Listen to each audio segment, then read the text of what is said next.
Бұл күнделік қолыма 3 ай бұрын түскен болатын. Қалай, қандай жағдайда қолыма түсті, ол жағы маңызды емес деп ойлаймын. Бастысы осы күнделікке жазылған әңгімелерді дәлірек айтсам, оқиғаларды сол қалпында сіздердің назарларыңызға ұсыну. Кім білсін, бұл күнделікте жазылған боямасыз оқиғаның кейбір кейіпкерлері осыны оқитында болар. Менің міндетім әдеби мәдениеттің негізін сақтай отырып, кейіпкерлердің атын өзгерту, бірақ оқиға өткен қалалар мен орындарды атаусыз өзгеріссіз қалсын. Сонымен әлқисса бастаймыз. Бірінші оқиға. Бүгін досымның туған күні. Хат ажалдап қойғанын айтып таңертең телефон соққан болатын. Енді міне бар жақсымды киіп барымды арқалап айтқан жеріне жеттім. Жол бойы бүгін ішпеймін деп байламға келіп, өз-өзімді қайраумен келдім. Алдында ішкеннің кесірі қатты батты. Беріп тұрған қызға қайратымды өткізе алмай қайтқанмын. Көп адам жиналған екен, көзіме оттай басылған шашын сары түске бояған ботагөз аққұба қыз болды. Бойы ортадан сәл төмен, ашаң жүзді қызға бірден құмарым ауды. Сазандай санын жалтыратып, көтін бұлтитып, емшегін жартылай жалаңаштап, қызыл көйлек киіпті. Дастархан басында өкінішке орай қарама-қарсы отырып қалыппыз. Оның үстіне ойнақы көзбен атып, іші бауырыма кіріп бара жатқандай сияқты. Ары-бері еңкейгенде, онсыз да алды кең көйлегінен 3-ші размерлі емшегі салбырап көрініп, мені мүлде есімнен тандырды. Қалайда жеке қалатынымызға бек сенімдедім. Міне арада біраз уақыт өткеннен кейін биге шықтық. Аздап ұрттап отырып, қыз масайып қалыпты. Ата торғын екен. Бастапқы қол жүгірту фазасы сәтті аяқталды. Арасында жарық сөнген кезде болатын баяу ырғақты би кезінде қолдары емшегінің формасын жақсылап зерттеп шықты. Қысқа етегін көтеріп, артын сипау қызға қатты ұнады. Ендігі кезекте оңаша жерге алып шығу болды. Оның сәті тек жарты сағаттан соң түсті. Таза ауаны сылтауратып, үйдің артындағы баққа алып келдім. Көктемнің соңғы күндерінің бірі жылы кез еді. Үлкен бір ағаштың қалқасына барып, оңаша қалған соң қыз мүлде ашылды. Сүйісу, аймаласу процесі өте қатты құмарлықпен өтті. Қай қыздың болмасын мойнынан сүйсең, асты суланып шыға келетін әдет емес пе? Ақтамағынан жеңіл өбіп өткенде, қыз ыңырси балқып, қолын менің ауыма жүгіртті. Қыз көйлектің иығы сыпырылдап, лифчик төмен түсірілді. Енді айқас топ-томпақ екі емшекпен менің қолдарымның арасында өтті. Қызда менің мүшемді уысы толғанша ұстап рахатқа батып барады. Бір қолыммен келте етектің астына салдым. Трусидің сыртынан жеңіл сипап, сосын барып бір жағын сәл түріп, клитордан сипадым. Бір қолыммен емшегін қысып, екіншісінің сосогымен тіліммен қытықтап жатырмын. Ана жері дымқылданған қыз маған үйкеліп, даусының ыңырси шыққанына дейін сездім. Теріс қаратып ағашқа сүйеп тұрғыздым. Қысқа етекті жоғары түрдім. Труси бір жағына қарай сырылды. Жайлап бойлап сұқтым. Қыз балқи ыңқылдай бастады. Екі емшектен қыса ұстап соққылай бастадым. Менің ырғағыммен бірге қыздан да тынысы да жиілей бастады. 10 минуттай сықылдаттым. Жалма-жан суырып алып сыртқа бітірдім. Қыздың сәл-пәл тершіген жүзінен ризашылықтың табын таныдым. Үлкен ағаш қаласындағы торғынмен жақын таныстық. Үйдің екінші қабатындағы тар бөлмеде жалғасты, бірақ ол жағын кейін басқа оқиға. Екінші оқиға. Жоғарғы қарай көтерілгенім есімде жоқ. Бар білерім балтатыған еріндердің дәмі, алкоголь араласқан қыз құмарының иісі. Басым айналған соншалық төменде дүрсілдеген музыкада әсер етпейді. Бар есіл дертім торғынды тар төсекке аунату. Төсекке жетпей жатып, суланған труси шешілді. Көйлек те жартылай сыпырылған қалпы төмен сырғыды. Бірақ лифчикпен біраз алысуға тура келді. Қара киген екен, біраз қинады мені. Қыздың мойнынан аймалай жүріп, оны да шештім. Қыз бүкіл денемді жалап, төмен сырғығанда өзімнің де лыпасыз тұрғанын аңғардадым. Қыз баяу төмен сырғып, қолапандай мүшемді аялай бастады. Жұмыртқаларымды бірінші көргендей, алақанды ойнатты да қатайған мүшеге ауыз салды. Бір сорғаннан жұлын тұтам мен рахаттың не екенін сезгендей болдым.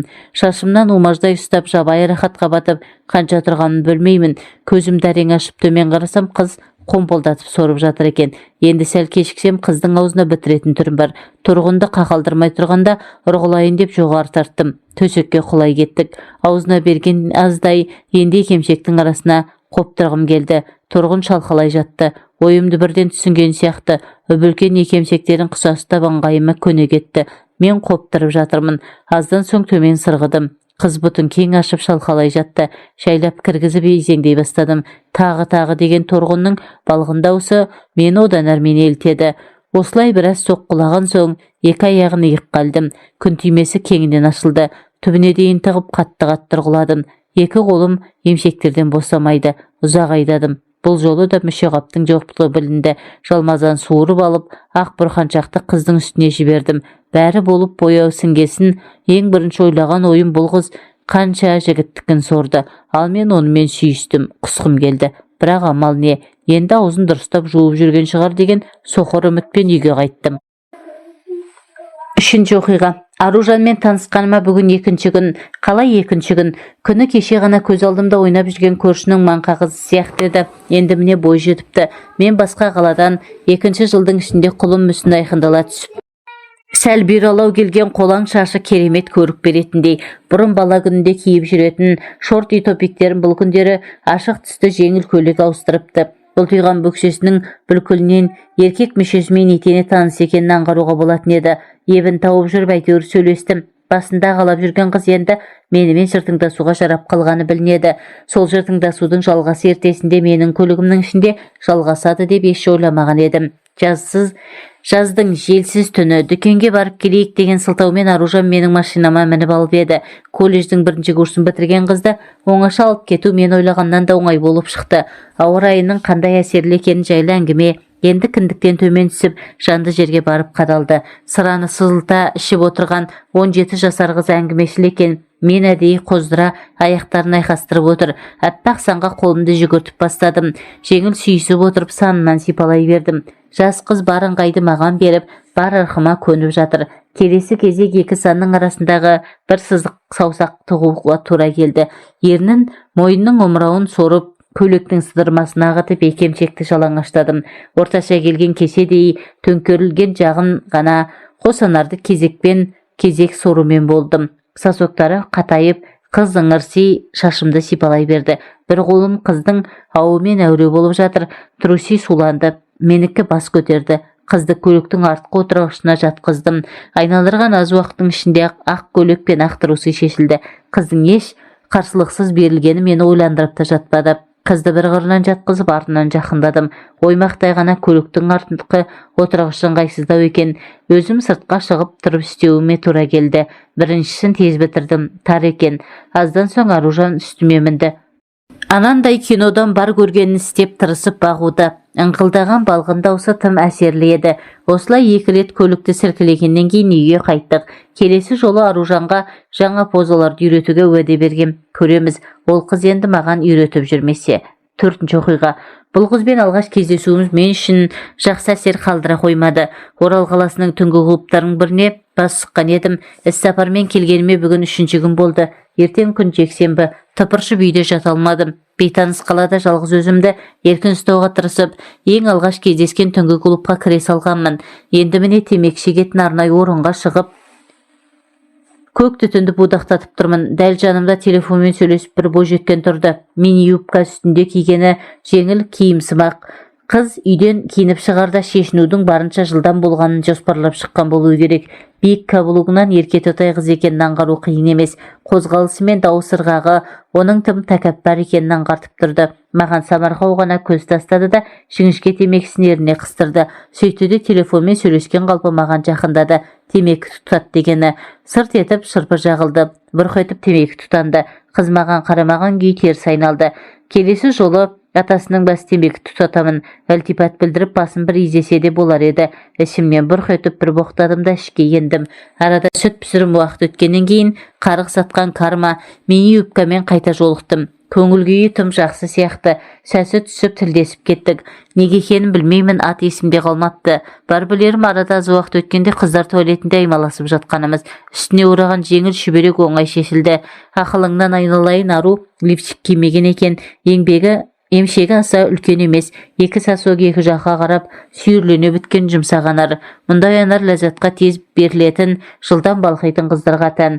Оның үстіне бұлар баяу ырғақты сексті ұнатады. Өзім қақпағын түсіріп унитаздың үстіне жайғасқанмын. Қыз аяғыма атша мініп қайта жазуға құлшыныс кірісіп жатты. Мойнынан аймалап анарларын аялай сипаудамын. Ақтамағын беріле искеп, омырауын сүйіп, емшегінің қоңырқай үшін тіліммен жеңіл қытықтап өттім. Қыз беріле ыңырсып, саусақтармен шашымды салалай берді. Қосанарын жеңіл қысып, құлағының түбін өбіп өткен сайын сұлу маған үйкеле берді.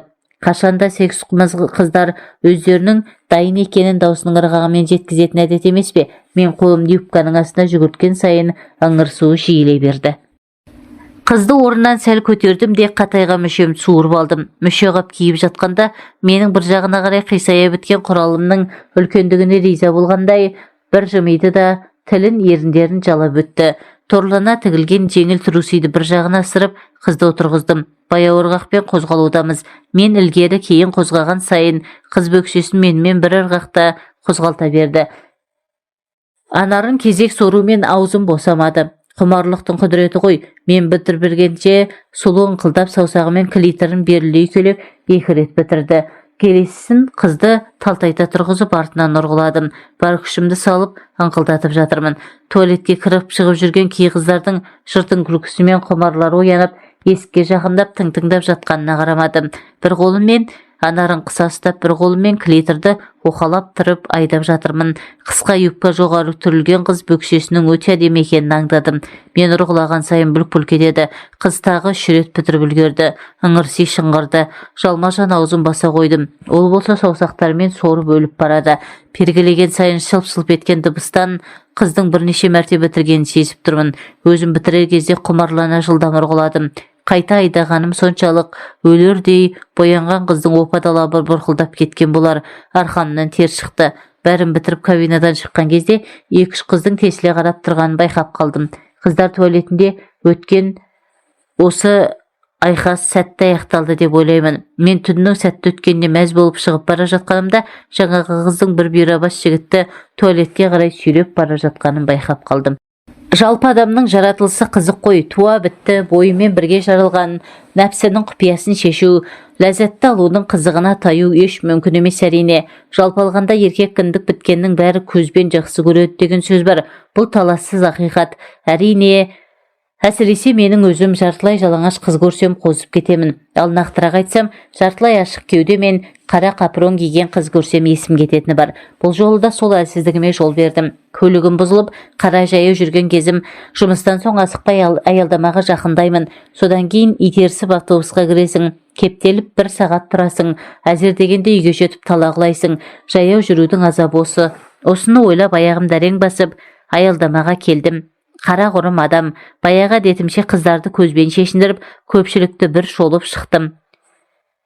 Әне, анау жерде талдырмаш келген жіңішке қыз тұр. Шамасы жұмыстан шығып келе жатқан болу керек. Көзімді еріксіз сырғытып оң жағыма қарадым. Пақ шіркін, көзіме оттай басылған шашын төбесіне түйген мойыл көзді қара торы қыз болды.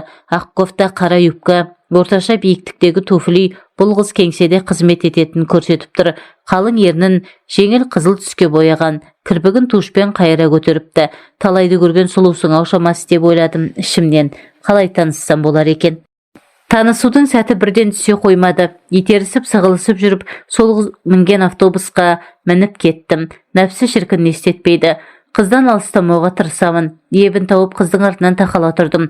Онсыз да қыздың сұлу мүсініне есім кетіп тұрған мен қасқа тақала түскен сайын асауым басын көтеріп дегбірім қашты. Ине шашар орын жоқ. Қанша мартқа сырғып, белімді аулаққа кетуге тырысқанымен еш мүмкіндік болмады. Қатайған таяқтан тиген құралды қыз бөксесімен анық сезінді. Суық тер бұрқ ете қалды. Қыз тартымдылығын арттыра түсетін жеңіл әтір иісі де елтіп әкетіп, бір жағы бөксесін қадала тақалған құралдан ұялып, екі түрлі күйдің арасында әуре болдым да қалдым. Аз уақыттан соң нәпсі өз дегеніне жетті. Қызға тақала түсемін, байқаймын кетер емес сияқты. Бос тұрған қолыммен байқамағансып, қыз бөксесін сипап өтемін. Қыз үндемеген сайын батылдана түстім. Бір сәт демімді ішіне тартып, анарын қағып өттім. Ол жалт етіп бетіме қарады. Ойнақы жанарынан құмарлықтың жылт еткен ұшқынын қапысыз аңғардым. Ерінен жеңіл күлкі үйірілгендей болды. Жайлап қолымды алға жылжытып, қыздың белін құшақтағансыдым. Ұятсыз қол төмен сырғып, кіндіктен төмен жерін алақанмен бір аялап өтіп, қара юбканың етегіне барып тірелді. Ендігі сәтте саусақтарым жыбырлап еріксіз етекті көтермек болды. Қыз қолымды қағып тастады. Мен тынши қоймадым. Алға қарай ұмсына түсемін. Қыз да байқатпай маған үйкеле түседі. Бөксесін жоғары төмен қозғап, мені мазақтаумен болды. Жол бойыларың деп тіл қатыспадық. Танауын тескен торпақтай боп, қыз түскен аялдамада мен де түстім. Сүмеңде беріп келемін. Қыз артына бұрылатын емес. Подъезге жеттік. 5-ші қабатқа көтерілдік. Қыз есікті ашты. Мен де соңынан ендім. Қызық, ішке ене бере қыз маған алғаш болып тіл қатты. Есімімді сұрады. Ұятсыз екенімді айтты. Сөйтті де шапалақпен бір салып жабыса кетті. Аймаласу, сүйісу, ләззаттың әсерлі буы басыма шапты. Басым айналып жүріп, ақ кофтаны жұлмалап жатқаным есімде. Қара юбканы лып еткізіп шешіп үлгердік. Екеулеп жүріп капроннан да құтылдық. Лыпасыз қалғанша аймаластық. 40 жыл төсек көрмеген адамдай жұлмаластық. Қызды керегеге тақап, бір аяғын көтере бере сұққан кезде есімді толық жиғандай болдым. Оның ақ еткен даусы шықты. Ары қарай белімнің бар күшін жиып изеңдей түстім. Қыз менен ұзындау еді. Түбіне дейін тыға алмай әуреге түстім. Келер мезетте қыздың екі аяғын көтеріп істеуге тура келді. Аз көп істегенім есімде жоқ. Белімнен басталған тәтті сезім жұлын тұтамды бойлай жүріп басыма тірелді. Керемет сезіммен бірге ақ қайнар бұрқ етіп қыздың ішіне кетті. Жабысқан қояндай біраз тұрдық. Қатты терлеген екенбіз. Демімді басып бетіне қарадым. Маған бірден айтқандай болды. Түсінбедім. Бәлкім естімедім. Бар білерім. Енді сәтін салса, қарнымызды тойдырып қыз төсегінің сапасын сілкіп тексеру еді. Ол енді келесі оқиға. Аты Нұргүл екен. Манадан бері құмалақтың боғауымен жүріп, жүзіне дұрыстап зер салмаған екенмін. Есіктің кірер кірместен болған айқас бізді кәдімгідей есеңгіретіп тастапты. Қазір міне ас үйде шай ішіп отырмыз. Алқызыл түстегі қызыл етекті жеңіл халатқа оранған Нұргүлге дұрыстап көз тастаймын. Бағанағы керегеге жабысан қылдасқан Нұргүлге еш ұқсамайды. Кең маңдай, ойнақы көз, шырын ерін. Көрген жігіт бұл қызды бірден ажарлы деп табар еді. Сұлу емес, ажарлы, көрікті емес шығар, бірақ көркем, жанары тым өткір екен. Өжетсің-ау дедім ішімнен. Ежелгі түмен басыларының қатындарына ұқсаттым. Бәлкім тік отырып, еркін сөйлейтін болғандықтан шығар, қайдан білейін. Тәптіштеп ешнәрсе сұрамады. Бар болғаны тасағымның ұзындығын айтып болмашы жымиды. Алқызыл халаттың омырауын бос тартылған, қосанарының түгелдей дерлігі анық көрінді.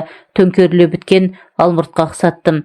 Мұндай анар төсекте өзін еркін ұстайтын қыздарға тән. Ұштары қоңырқай үлкен, ләззат құмарлығын танытып тұрды. Аяқтары түп-түзу, сандары толық болмаса да тартымды. Аяғын айқастаура отырғаны мені қайтадан ойымды елтіп әкетті. Ішіп жеп өліп отырғанын байқап қалды да, аяғын наздана көтеріп, менің бұтымның арасына тықты. Қатты итермей, мүшемді табандарымен үйкелей бастады. Шалбарымды кере түсіп, құралым көтеріліп келе жатты. Келер сәтте шағын ғана бөлмедегі ағаш төсектен табылдық. Менің шалбарым оңай шешілді. Нұргүлдің үстіне құлай бере бірден ашылып қалған қосанарға ауыз салдым. Бірін уқалап, бірін сорып, қыздың ақ еткен даусын естігім келген. Қыз қолын ауым жүгіртті. Тынымсыз тартқылап, есі кетіп ыңырси түсті. Бүкіл денесін аймалап, жайлап төмен сырғыдым. Кіндігін қытықтай түсіп, одан әрі төмен сырғыттым. Қызды тоңқайта тұрғызып артынан итердім. Ұзақ, қаттырақ, шашынан тартқылап, ұрғылаған сайын делебем қоза түскендей болды. Қыз төсектің басына жабысқан күйі ыңқылдап ырқыма көне берді. Қыздың ышқына түсіп бітіріп қойғанына да қарамадым. Одан кейін қыз үстіме шыққан есімде, қос емшегі солқ-солқ өтіп үстімде жарты сағаттай секіргіледі. Таңға жуық үстіне бір мініп түстім. Нұргүл ұйқысырап қала берді. Жұмысқа ерте тұрып кеттім. Келесі жолғы кездесуіміз бұдан да жалынды өтетініне сенімді едім. 7-ші оқиға. Бәрі ғаламтордағы таныстықтан басталды. Жеңіл әзілден басталған флирт уақыт өте келе төсек тақырыбына ойысты. 15 жасар қыздың бұл тақырыпқа еркін көсіле сөйлеген мені таңғалдырды. Кездесу керек деп ойладым. Қыз әрине бірден келісе қоймады. Жеке парақшасына жарияланған фотоларының өзі құмар ойға жетелейді. Ал өзі бірден келісе кетпегені түсінікті. Бір аптаның ішінде қайта жазып шықтық. Талай позаны талқылап, талай әдісті тегістедік. Әйтеуір кездесетін болдық. Уәделескен жерге әдейі кешігіп жеттім. Көп күттірмей қыз да келді. Фотодан сәл өзгеше сияқты, орта бойлы толықша келген қыз екен. Қолаң шашын жарасымды етіп өріп алыпты. Үстіне жеңіл кофта, бұтында жабысқан қара түсті джинсы, биік каблук киіп ересектеу көрінуге тырысатын білінеді. Бояну өнерін әлі де жетік меңгере қоймаған екен. Еріне жаққан тым ашық түсті талабы оның сабырсыз мінезіне сай келіп тұрды. Әңгімені көлік ішінде бастадық. Түс кезі екенін ескеріп, тамақ ішуді ұсынып едім, бас тартты. Одан да бәрін жалдаған пәтерге жеткізуді ұйғардық. Алдын ала дайындық бойынша ішіп жейтін ұсақ түйек заттар алынды. 2-3 шөлмек сыраны да ұмытқан жоқпын. Жол бойы әншейінде ғаламторда менімен еркін сөйлескен қыз аздап қысылып келді. Бірақ ойнақы әзілі мен жеңіл мінезі ешқайда кетпеген. Пәтерге сызылып әрең кірді. Майысып отырды, сызылтып сыра ішілді. Өзімді сәл еркін сезініп, қимылым ширақ бола түскендей. Қыздың да ақшаң жүзінде қызыл жүгірді. Ашыла күліп еркінси бастады. Жас қызды шошытып алмайын дегендей жеңіл қол жүгіртуден бастадым. Әрі сүйісу мен қимылынан әлде болса шике екенін аңғарылып тұрды. Креслода отырған күйі кофтаның түймелерін ағыттым. Толықша қыздың салмағының едәуір бөлігін оның емшектері құрайтын шығар деп ойладым. Аймаласа отырып лифчикте шешілді. Тым үлкен анарларының ұшы ақшыл қоңыр әрі осыншама үлкен анарларға үйлесімсіз тым кішкентай екен. Төсекте өзін еркін ұстайтын қыздың төсі екі ұшы екі жаққа тарап домалана бітіпті. Алғаш қол салғаннан ақ уысым толды. Жұмсақ екен. Қолымның әр қимылынан балқи түсіп, білегімді сипалай берді. Алғашқы жанасу сол креслоның үстінде өтті. Қыды кең талтая, бұтын кең аша тықтым. Тар екен. Әр қозғалған сайын толассыз ыңқылдаумен болды. Жас қыздың балғын иісіне балқыдым ба, әлде күн түймесінің тарлығына ма, біріншісін тез бітірдім. Қыз терең демалып ұзақ жатты. Керемет болғанды айтып өтті. Бізде бар жоқ 2 сағат қана болды. Жас қыз үйіне тез қайту керек. Сол себепті де қызды ішімен жатқызып, аңқылдата итерген уақыт тез өтіп кетті. Кетер кезде мен 3-ші жігіт екенін де айтуды ұмытпады. Ал мен болсам, қай ондықтың 3-ші екенмін деп ішімнен ойлап басымды шайқап қала бердім. 8-ші оқиға. Түн. Оның ыстық демі тұла бойымды балқытып жатты. Қалыңда толқынды шашы денемді желпейді сипап өтті. Еріні тиген жері алаулай қызарып, жұлын тұтама тәтті сезім билеп жатыр. Астымды балқыған сұлудың жеңіл ырғаққа елі де ыңырсығаны оның әр тамыр соғысымен астасып жатты. Ішімді жандыра күйдіре шыққан тәтті сезім бұтымның арасынан ақбұрқаншақ болып атылады. Оның құмарлықтан өз бойын билей алмай, құмарлық пен рахат сезімдері араласа шыққан даусын ести бере үстінен тала құладым. Алқына демалып жатқан ол бетіме қарады. Баяғы мені тәнті еткен әнтек жымиыс, ағмаржан тістерін түгелдей көрсете жымиып, шашын сипады. Әр демалған сайын орташа нары баяу қозғалады. Темекі тұтанды. Қолқаны қаптыратын көгала түтін теледидардың жарығымен анық көрінді. Мен Семейге кеттім деп айтқам деді. Мен үндемедім. Орнынан көтеріліп қасыма жанаса отырды. Наздана майысып иығымнан жеңіл өбіп өтті. Неге үндемейсің, әлде мен қызғанасың ба? Зорлана жымидым. Қызғанбаймын, жаным ашиды деген соңғыла ой көкейімді бір тіліп өтті. Сыртқа шығарып айтпадым. Той жасаудың әуресі көп екен. Кейде уақыт болмай кетеді. Иә, қиын деп тап бір күнде той жасап жүрген адам ұқсап. Майыса көтеріліп, дәл алдым келді. Шашымды саусақтармен салалай сипап, жүр деген ишара білдірді. Қолмен жетектеп душқа алып келді. Сызылып төбеден аққан су денемді соншама жайлылық сыйлағандай болды. Бағанағыға қарағанда денем салқындап қалған сияқты. Оның денемді, мойнымды аймалай сүйгені дәл төсектегідей әсер қалдыра алмады. Тек оның жұмсақ алақаны жұмыртқаларыма тигенде селт еткендей болдым. Анарын қолдарыммен қатты қысып, тіліммен мойнын қытықтап, осылай істегенді жақсы көретін еді. Келер сәтте белінен орай құшақтап бір қолымен күн түймесін бір сипап өттім.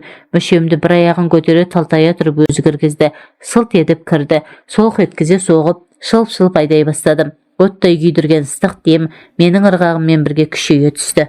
Қалай ойлайсың, бұл біздің соңғы кездесуіміз бе? Қыздың сұрағына қапелімде жауап таба алмадым. Мүмкін, ал менің тағы да кездескім келеді деді наздана. Ал сен ше кездескің келе ме? Жоқ, сен жақында тұрмысқа шығасың дедім тістене. Ол үндемей қалды. Сосын маған тіктеп қарады. Тұман жанарынан еш нәрсе оқи алмадым. Сен оны танымайсың ғой деді. Сәлден кейін ол бейшараны не үшін тануым керек деген ой келді. Киініп жатып сөзін жалғады. Ол сен сияқты оңбаған емес, ал сеннен мен осы уақытқа дейін ұсыныс күткен едім. Мен үндеген жоқпын. Ол киініп бітті. Сөмкесін қолына алды. Кетуге ыңғай танытты. Маған еш нәрсе айтпайсың ба деді. Бетіне тіктеп қарадым. Бойымды буып бара жатқан ашуды әрең тоқтаттым. Жайсыз бір сезім өне бойымды баурап алды. өзімді жер бетіндегі ең оңбаған адам сезіндім. Кенет өзім танымайтын алдымда тұрған мына бойжеткеннің болашақ күйеуіне жаным ашыды. Не деген сорлы, мүмкін ақымақ. Қыз бейшара күйімді жазбай таныды. Қош бол деді келер сәтте. Мен тағы үнсіз қалдым. Өзіне сенім білдірген жігітті алдап, менімен төсектес болып жүрген сорлы қызды жек көріп кеттім сол сәтте. Қыз есікті тарс жауып жөніне кетті. Ал менің басымнан ол жігіттің жанында түкке тұрғызсың деген ой кетпей қойды. 9-ші оқиға. Теңіз ауасы керемет қой шіркін. Көкірегімді толтыра дем алдым. Жалғыз өзім отырсам да ішім піса қоймайтын тәрізді. Әр нәрсені ойлап ұзақ отырдым. Ақтау қаласына келгеніме көп болды. Бірақ жағалауға келіп, жағалай тізілген отырғыштың біріне жайғасып, толқындарды тамашалау мені жалықтырып көрген емес. Ойымда қыздардың сыңғыр күлкісі бұзды. Жанымдағы көрші отырғышқа мойнымды бұрдым. 3 қыз келіп енді жайғасып жатыр екен. Өздері тым көңілді. Ашыла күліп жарқырай жүргендеріне қарағанда, ұялшақ қыздардың қатарынан емес, көз құрымды сала жете зерттей бастадым. Қызды көзбен шешіндіру еркек біткеннің әдеті емес пе? Сол әдетіме салып, қыздың сыртқы пішіні мен төсек қатынасындағы құмарлығының байланысын іздей бастадым. Көзіме оттай басылған, ортада отырған талдырмаш қыз болды. Шашын келте қып қиып, ақсары түске бояпты. Үстінде жеңіл футболка мен джинсы, шамасы 18-20 жастың арасындағы бойжеткен, бірақ әспеттеп боянғанына қарағанда тым ересек көрінуге ұмтылатыны көрініп тұр. Көзі ойнақшып тұрды. Жалт етіп қараған жанарынан төсек құмарлықты жазбай таныдым. Қалай да жақындау керек. Әр нәрсені сылтау қылып танысудың жолын қарадым. Бұл жолы да тіл байлығым көмегім берді. Тілмен жұмыс жасау деген сөздің төркінінен түсіндім. Аз уақыттың ішінде таныстығымыз жеңіл әзілге ұласып, тез араласып кеттік. Маған ұнаған қыздың есімі Әсел екен. Әселді құрбыларына бөліп әкету қиын болды. Бірақ сәтін салып, құрбыларының шұғыл жұмыстары шығып қалып жөндеріне кетті. Қол ұстасып пәтергіме келдік. Бос әңгіме, 2 бокал вино. Қыз шаршағанын айтты. Үйіне қайту керек. Мен массаж істеп беруді ұсындым. Дивандағы жеңіл массаж, футболка шешілді. Денесі тым жұмсақ екен. Өзімнің қоза бастағанымдан қардым. Ұятсыз саусақтарым мойнын уқалап бастап, жайлап сырғып, қара төс тартқыштың ішіне кірді. Анарлары уысымды толтырды. Қолдарымның әр қимынан анарының ұштары қатая бастаған еді. Массажды үзбей жайлап төс тартқышын сыпырдым. Әсел ашыла түсті. Енді кезек джинсидің түймелеріне келді. Сырт етіп түйме ағытылды.